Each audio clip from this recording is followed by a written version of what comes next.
A quick question. Designing a 360-degree show versus, and you talked about last year making like a movie, but how do you design something? How do you approach it when there's multiple viewing points around the lagoon? Organically. And you know, what's great about especially projecting on water, you can really see it from the front or behind. So there are things in the show that are meant to come at the audience. That's why we built the new viewing area, and we really pushed to have that done. And that's what I think is going to be great, is that the show on the backside is still going to be as massively impressive because, again, it's so big.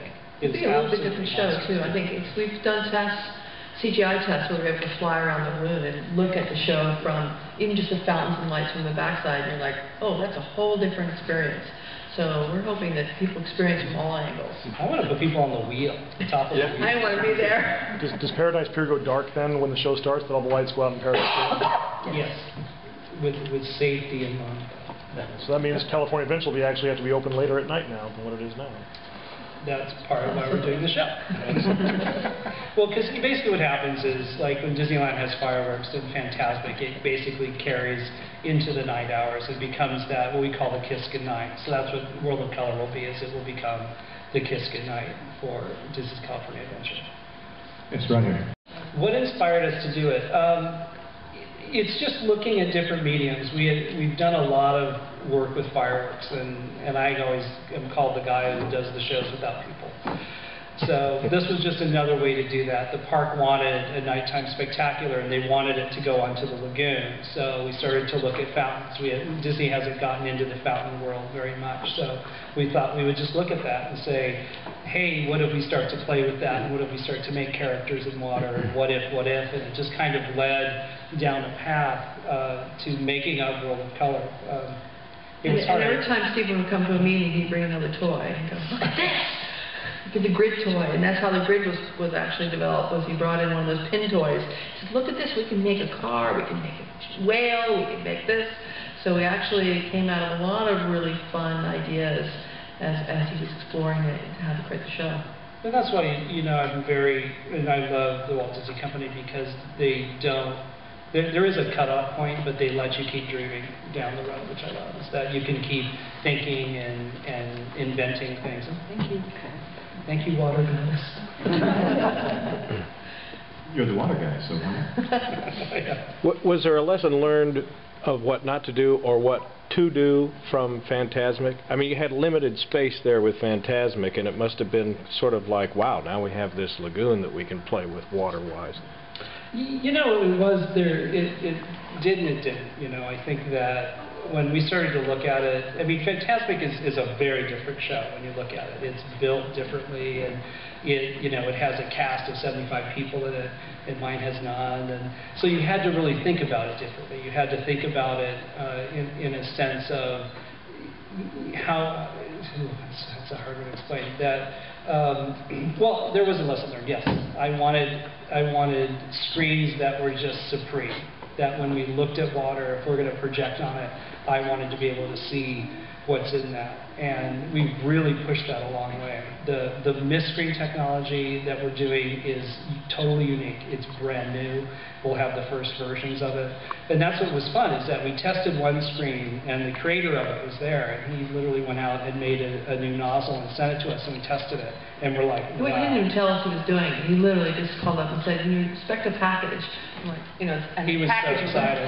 And so what is that? Is it more force of water? Is it a thicker screen? What makes it different? It's part of it's well, in the technical world, it's a very thin sheet. It's pushed a lot further. Fantasmic's a lot wider because of where all the water is coming from. Our water is much purer, so we can push it into a much smaller kind of thin nozzle. Because the other thing we're doing, which is really cool, is that the mist screens are just one type of unit that we're using. We're actually doing a thing called the V fans, and V fans basically are 50-foot V fountains, and there are 42 along the back, and basically they're going to create that 400-foot wall of water.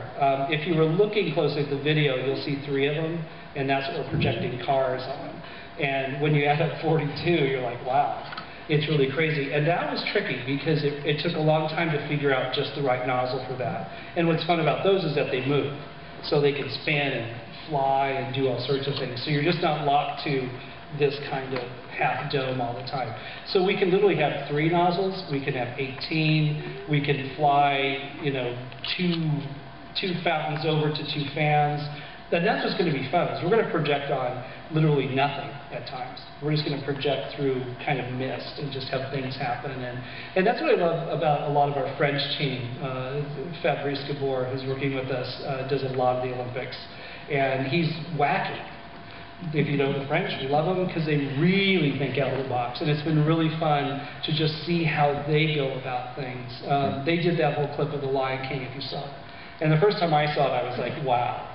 I mean, really well. First they just sent the little beast, and I'm like, oh, you know, that's cute, you know. And then they started to put it all together. And we were just in France last month actually working with them on kind of the next round of media. Now they're spending all month doing the final versions of that media, and then we'll start testing it a month after that. So you can see there's a lot of textures there too that I think you've explored, the paper animation, the CGI backgrounds. They're very different from what Stephen mentioned in the presentation. It's not a movie. You're not watching Lion King as you know it. You hear it and you understand it, and the storytelling is still the same, and you still see all the characters as you know them, but it's a different feel for the whole show. What's the running duration of the show? How long will it last? 25 minutes. 25 minutes. We'll get as long as it needs to, or as short as it needs to. As long as it needs to. It may be 19. You know, it's one of those. When we started to do the Remember Fireworks show, it was at 90 minutes at one point, and I was terrified. I'm like, I don't know that we could sustain that. And eventually, by the time we were done, it ended up about 17, a little over 17 minutes. And I was really proud that we could sustain that. That's the longest, biggest show we've ever done, and this one has more toys in that. So we'll see. You know, I think it's going to be this great journey to kind of go down and have everyone kind of play along. I mean, that's one reason why we kept the walls down on construction, because I wanted everybody to watch. It was kind of a fun thing. It was just kind of like, everyone's so intrigued now, you know, what's that, and what does that do, and what does this little wingy widget do? And there's just more and more of that being added, and eventually in about a month, all that will just disappear. It's all going to go under the water, and then we'll start bringing it up in programming. So. And speaking of that, with all the logistics involved with that, I mean, maintenance-wise, is it, I mean, the upkeep and the maintenance of it and everything, is it pretty... Brilliant system again. What's wonderful about the fountain is that it lives under the water, and then it can go to show height where it's just the nozzles, or it can go to maintenance height. And she goes above the water.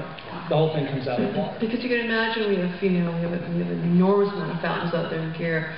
And one of the things we really had to solve very early was how we were going to maintain the show without divers constantly in the water, like they do in Bellagio, actually. So it is designed to come above the water, so at nighttime it will actually be above the water, and you can actually walk around normal, your normal everyday gear, and we can be working on all the fountains during the night. Make sure it runs every day.